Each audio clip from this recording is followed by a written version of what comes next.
नमस्कार साथियों। अभी हम लोग अधिगम देख रहे थे और अधिगम जैसे थोड़ा सा हमने कदम आगे बढ़ाया तो एक शब्द आता है संप्रत्यय अधिगम। संप्रत्यय अधिगम तो कुछ विद्यार्थियों को थोड़ी सी उसमें असहजता हुई, तो चलिए आज उसी को हम क्लियर करते हैं। देखिए, जो मानवीय अधिगम है उसका एक जटिलतम संप्रत्यय जो होता है वो अधिगम होता है, क्योंकि संप्रत्यय थोड़ा सा समझ की आवश्यकता होती है, उसी आधार पर इसे हम समझा जा सकता है। मतलब इसे क्या कहूँ कि चिंतन के समय जो एक संप्रत्ययों की आवश्यकता होती है और उनकी एक स्टेप बाय स्टेप चरणबद्ध एक प्रोसेस होती है, उससे फिर हम संप्रत्यय कहते हैं। उस आधार पर फिर हम अधिगम वाली श्रेणी में पहुंचते हैं। मतलब इंग्लिश में अपन लोग नहीं अक्सर कहते हैं कॉन्सेप्ट्स क्लियर होने चाहिए। कॉन्सेप्ट्स मीन्स संप्रत्यय। अब कॉन्सेप्ट वो एक के बाद एक कई पद हैं, तो हर पद उसमें क्लियर होना चाहिए, उसे हम संप्रत्यय अधिगम कहेंगे। मतलब इस तरह से कि आधी रात को भी उठा के कुछ कहो ना उस विषय पर, तो हम उसकी जानकारी देने का सामर्थ्य रखते हों, उसे हम संप्रत्यय अधिगम कहेंगे।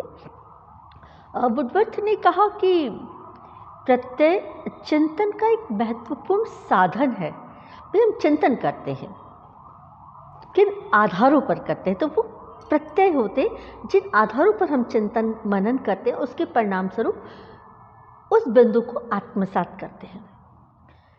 मन के कथनानुसार इसको कह सकते हैं कि पूर्व अनुभवों का संक्षिप्तीकरण जो होता है वो प्रत्यय है। मतलब हम लगातार किन्हीं अनुभवों से गुजरते हैं और उन सबको एक संक्षिप्त रूप में जब हम स्वीकारते हैं तो उसे हम प्रत्यय कह सकते हैं।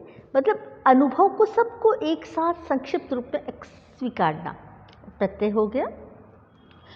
ब्रूनर ने कहा कि संप्रत्यय वह संकेत और संकेतार्थ अनुमानों का समूह है।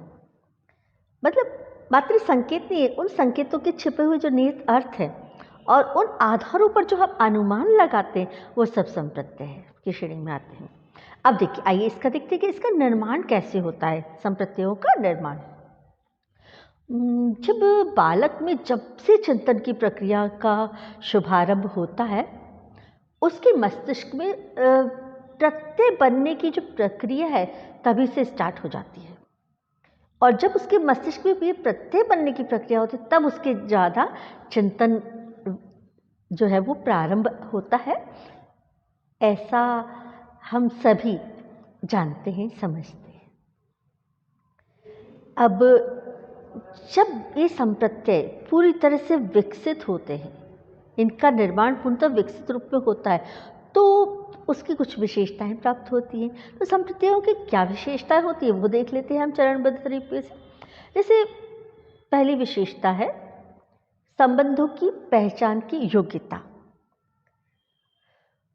हमने किसी प्रत्यय को जब क्लियर किया तो उसका किसी अन्य वस्तु से, किसी अन्य बिंदु से क्या संबंध है, उसके बारे में यदि हमने पहचानने की क्षमता है। सबसे पहले जैसे कि छोटी सी बात करें तो ये बच्चे रिश्तों को समझते हैं, पारिवारिक है ना। तो माँ, पिता या वो महिला जो उसकी देखभाल कर रही है, उसकी सुरक्षा कर रही है, उसके भोजन, मल मूत्र त्याग इत्यादि में सहयोग कर रही है, तो वो उनसे अपना एक संबंध साथ जोड़ लेता है। तो संबंधों की जो पहचान की योग्यता आ जाती है, ये उसकी विशेषता है। दूसरा है अंतर्निहित अर्थ समझने की योग्यता। देखिए, जैसे हम रिश्तों को बोले थे ना, यहाँ भी यदि हम रिश्ता ही लेकर आए कि माँ का भाई मामा और पिता का भाई चाचा, तो ये जो अर्थ जो चाचा मैंने यदि बोला किसी को, तो उस चाचा के पीछे छुपा हुआ जो अर्थ है वो क्या, कि ये मेरे पिता का भाई है। तो अंतर्निहित अर्थ समझने की योग्यता, मतलब जब हम में ये आ जाती है तो उसे हम कहेंगे, मतलब चिंतन करेंगे तो ये चीज़ आएगी ना कि हाँ ये मेरे चाचा है तो चाचा क्यों है, या ये मेरे मामा है तो मामा क्यों है, क्यों, क्योंकि ये मेरी माँ के भाई हैं। यदि ये मतलब उस शब्द के पीछे जो छुपा हुआ अर्थ है वो समझने की क्षमता आ जाती है तो हम अधिगम कर पाते हैं। तो ये विशेषता है संप्रत्यय अधिगम की। अगला जो विशेषता है वो है तर्क करने की योग्यता। जैसे हमने कहा ना, अभी मैंने इस रिश्ते को समझा तो मैं उस आधार पर तर्क कर सकती हूँ कि नहीं, चूंकि ये वो है तो ये वो होने चाहिए।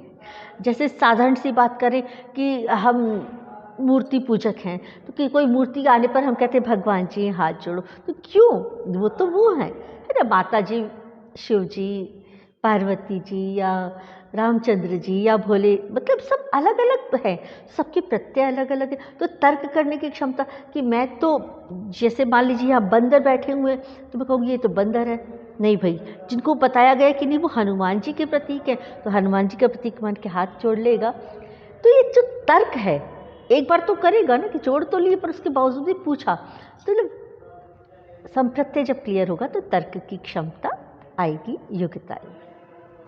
अब देखिए हम एक चीज़ और देखते हैं कि संप्रत्यय निर्माण में जो प्रमुख प्रक्रियाएं हैं वो जो काम करती हैं। तो सबसे पहली प्रत्यक्षीकरण। प्रत्यक्षीकरण मतलब जो हमारी ज्ञानेंद्रियों ने बिल्कुल प्रत्यक्ष रूप में देखा, सुना, समझा। हमारी आंखों ने क्या देखा, कानों ने क्या सुना, हमारी जिह्वा ने क्या स्वाद किया या हमारे स्पर्शेंद्रियों ने क्या समझा, इस आधार पर प्रत्यक्षीकरण की क्रिया हो पाती है। विश्लेषण, ये द्वितीय स्टेप पे आता है कि जो प्रत्यक्षीकृत गुण हैं उनके विश्लेषण की क्षमता। कि जैसे हमने आइसक्रीम खाई तो आइसक्रीम ठंडी है तो ठंडी है तो सामान्य ताप में आएगी तो पिघलकर पानी के रूप में परिवर्तित हो जाएगी, है ना। पानी जो है इतना तापमान मिलेगा, 0 डिग्री से नीचे जाएगा -डिग्री पे, तो स्वयं ही वो बर्फ रूप में बदल जाएगा और वहाँ आइसक्रीम का निर्माण होगा। पर उसको यदि सामान्य तापमान पर हम रख देंगे तो धीरे धीरे वापस से द्रवीय रूप में आ जाएगा। तो ये विश्लेषण करने की क्षमता ही ना। या साधारण कर ले कि जानवर, हम सभी को कह रहे हैं चिड़िया है, कुत्ता है, बिल्ली है, गाय है, ऊँट है, पर इनका हमने कुछ विश्लेषण कि नहीं, जिनके 4 पैर हैं उनको ये कहा, या जिनमें उड़ने की क्षमता है उन्हें कुछ और कहा। तो ये सारी चीज़ें विश्लेषण। इसी से जो दूसरी आती है तुलना। जो भी मैंने कहा ना कि 4 पैर तो हैं पर उड़ने की क्षमता भी है, तो वो तुलना कि हाँ इसमें ये जानवर तो है पर इसमें चलने की क्षमता नहीं है, चूंकि इसके पास पंख नहीं है, और चूंकि उसके पास पंख है इसलिए उसमें उड़ने की भी क्षमता है। तो ये मतलब तुलनात्मक दृष्टि से हम लोग संप्रत्यय विकसित करते हैं। जैसे चौपाई यदि हमने कहा तो गाय, घोड़ा, बिल्ली, कुत्ता सब एक समान, पर हम जब तुलना करेंगे तब हमें महसूस होगा कि एक समान है, चौपाई तो है, पर उनमें कुछ बिंदुओं पर अंतर है, पृथकताएं हैं। इसी से दूसरा जो बिंदु आ जाता है वो पृथक्करण आ जाता है कि उन गुणों और विशेषताओं के आधार पर हम पृथकता किस तरह से स्थापित कर रहे हैं। कि जैसे बिल्ली के भी पास 4 पैर और हाथी के पास भी 4 पैर हैं, कुत्ते के पास भी हैं तो घोड़े के पास भी हैं, पर उनके गुणों या विशेषताओं के आधार पर उनमें क्या पृथकता है, ये हमारे प्रत्यय के आधार पर ही होगा कि हम तब समझ पाएंगे कि इस तरह की रचना है तो वो यह वाला प्राणी हो सकता है, और इस तरह की रचना है तो वो वाला प्राणी होगा। मतलब ये पृथक्करण की योग्यता।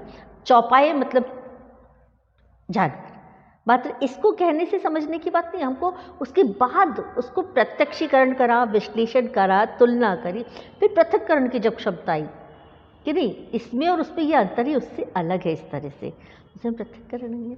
और फिर इसी से जुड़ा हुआ जो अंतिम प्रत्यय आता है कि सामान्यीकरण। बोले सामान्य से बात हो जाएगी कि हम प्रत्यक्षीकरण, विश्लेषण, तुलना, पृथक्करण सब कुछ करते हुए सबका एक सामान्य सा अर्थ ले पाने में समर्थ हो पाएंगे, उसको समझ पाएंगे। इसे हम कहेंगे संप्रत्यय अधिगम। मतलब हर चीज़ पूरी तरह से स्पष्ट हो गई, उसे हम कहें संप्रत्यय अधिगम। उम्मीद है आपको भी स्पष्ट हो गया होगा। धन्यवाद, नमस्कार।